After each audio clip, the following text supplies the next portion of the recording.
Democrats have allowed themselves to believe that Twitter is the real world.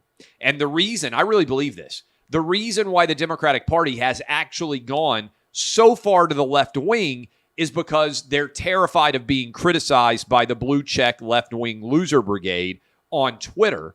And they think that's the real world. And they don't recognize that the data I just shared you, Twitter isn't the real world. It's a carnival funhouse mirror reflection. And if you constantly try to adjust your behavior as it pertained to what you ate based on a carnival funhouse mirror that made you look fatter or skinnier than you actually were, at some point you would end up in a disastrous position. And I don't think it's coincidental that that is where the Democrat Party finds itself right now.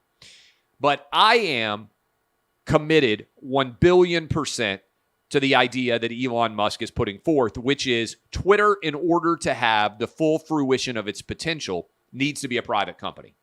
Because otherwise, it has been taken over by woke, agenda-driven blue checkmark brigade members. And Twitter, as a public company, is so terrified of what they might do that they bend to their will.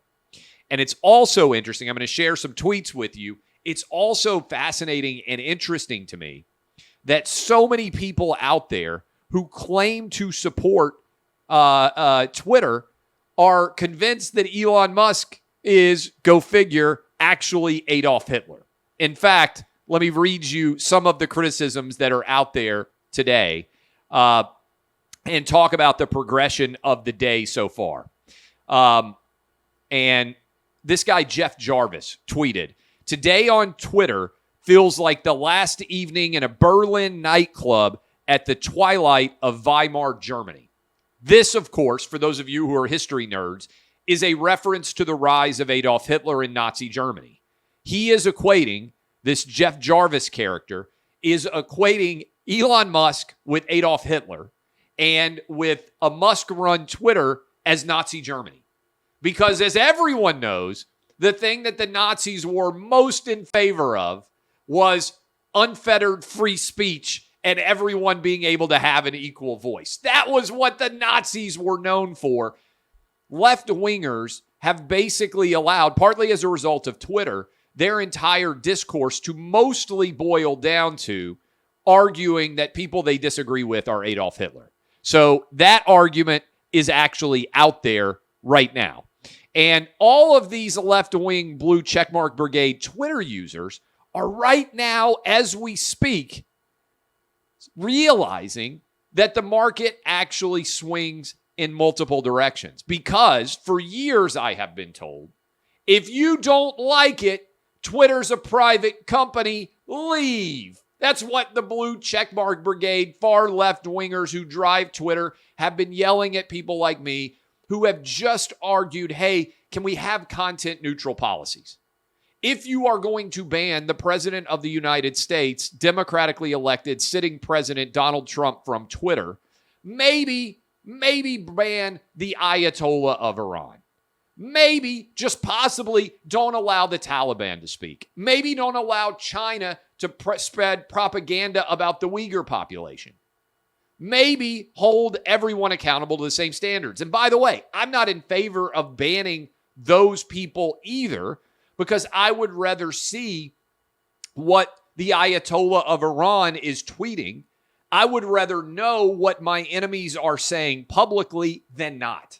I would rather have an error of too much information than trying to decide whether or not to allow people to speak. This is why, by and large, I agree with Elon Musk when he was talking about Russia and censorship of Russia. I disagree with their invasion of Ukraine, but I would rather know what Russia is saying than not, right? So my standards for speech on Twitter would be content neutral, and I would apply them evenly. Now, some people say, oh, well, the First Amendment doesn't apply because Twitter's a private company. I understand that argument. But first of all, you don't have a great knowledge of the First Amendment if you are arguing this, because there is and have been long exceptions as it pertains to First Amendment jurisprudence. For instance, in a company town, which is owned by a company, My grandfather used to work almost in one of these places at DuPont, where the company builds all the housing for employees.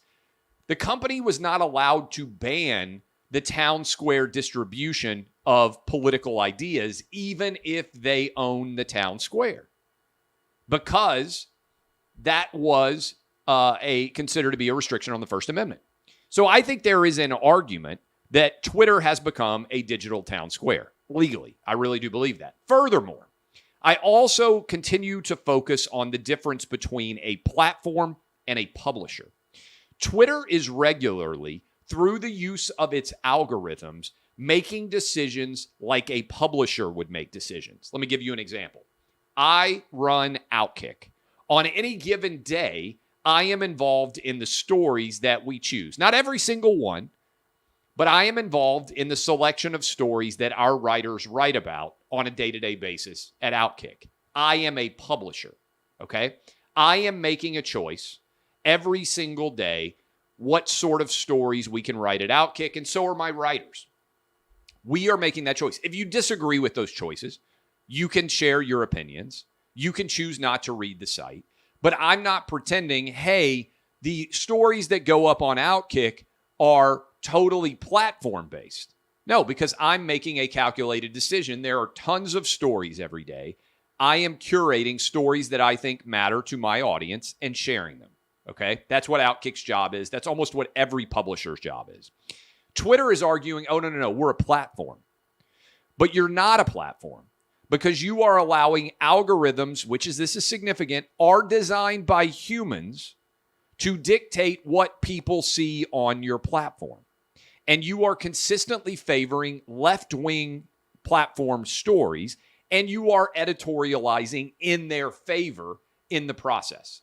You ever notice when you look at what's trending on Twitter that there's often a paragraph explaining what's trending on Twitter? Who's writing that? Who's made the choice that this particular story is going to trend? That's an editorial choice.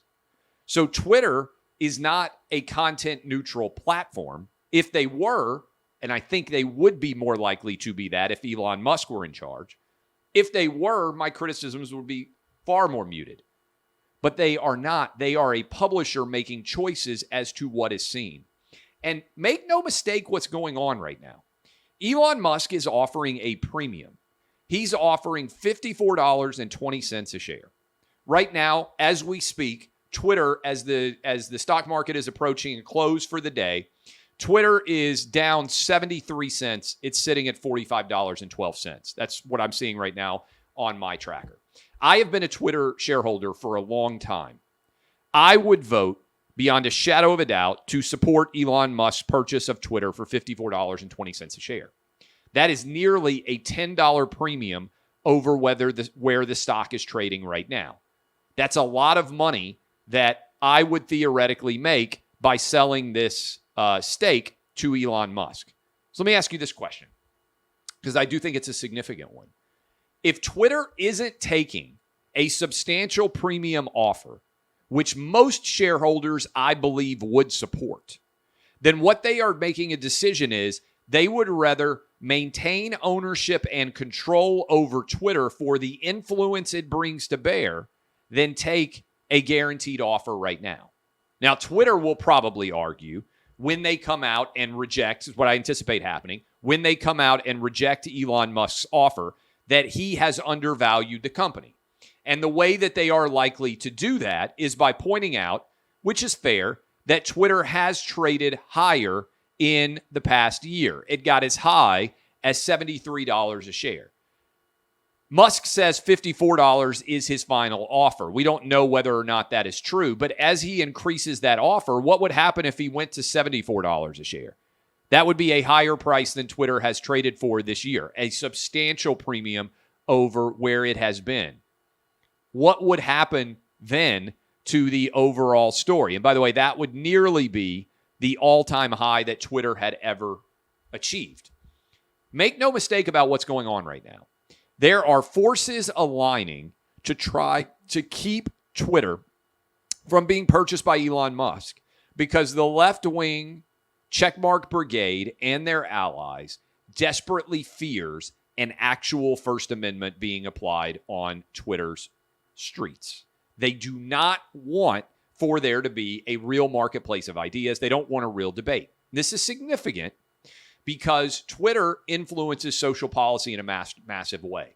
Twitter banning the New York Post story about Hunter Biden might well have changed the outcome of the election. Only 20,000 people needed to change their votes in order for Donald Trump to have been elected in 2020 based on the numbers that are out there right now. That is virtually nothing in the grand scheme of things. If you look at stories surrounding COVID, I don't believe we would have had as draconian of lockdowns if Twitter had allowed a full debate to surround closing schools, to surround masks, to surround masks on planes, essential and non-essential businesses. When the marketplace of ideas breaks, and it often does on Twitter, because mobs of people reach often and almost always a far left-wing consensus, and then they radically attack anyone who isn't representative of that far left-wing consensus, which is how anyone who argued, hey, you know what? Let's share the data, which reflects that COVID is almost exclusively on a per capita basis and on a percentage basis impacting people over the age of 65 and people who are wildly unhealthy. And so it doesn't make sense to shut down the entire economy. You are a grandma killer. Twitter forces artificial consensus, and then it makes people who are stepping outside of the lines of that artificial consensus into pariahs, which stifles debate and leads to worst social policy outcomes. And I want you to just think about this for a minute. What is likely to happen right now is the Twitter board is desperately seeking a second bidder, someone to come in who will offer more than Elon Musk so they can agree to sell it to someone else. By the way, Elon Musk all cash offer.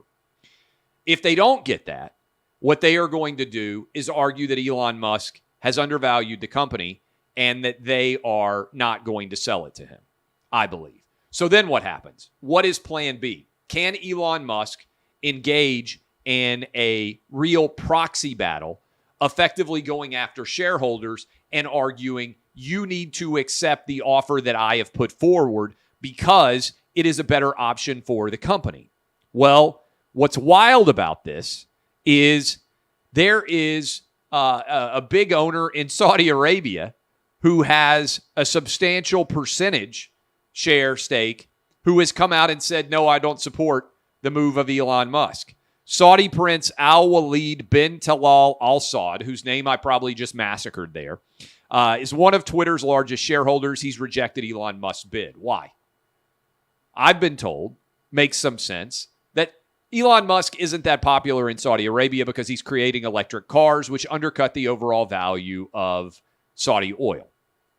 Interestingly, the Blue Check Brigade members who are arguing that Elon Musk is a Nazi are potentially going to be saved by a Saudi Arabian autocrat, billionaire, who is arguing against selling Twitter to Elon Musk based partly on his embrace of oil, and certainly the authoritarians in Saudi Arabia are no allies of the left wing in this country. They won't even have a phone conversation with Joe Biden over the production of oil and gas in their country. Now, they have rights as shareholders to make the choices that they believe are best for them. But as Mark Anderson tweeted, imagine the threat to freedom and democracy if people can just say what they think. Why are so many people, Blue Check Brigade left-wing members on Twitter, terrified of more free speech, of more people being able to argue what they really believe?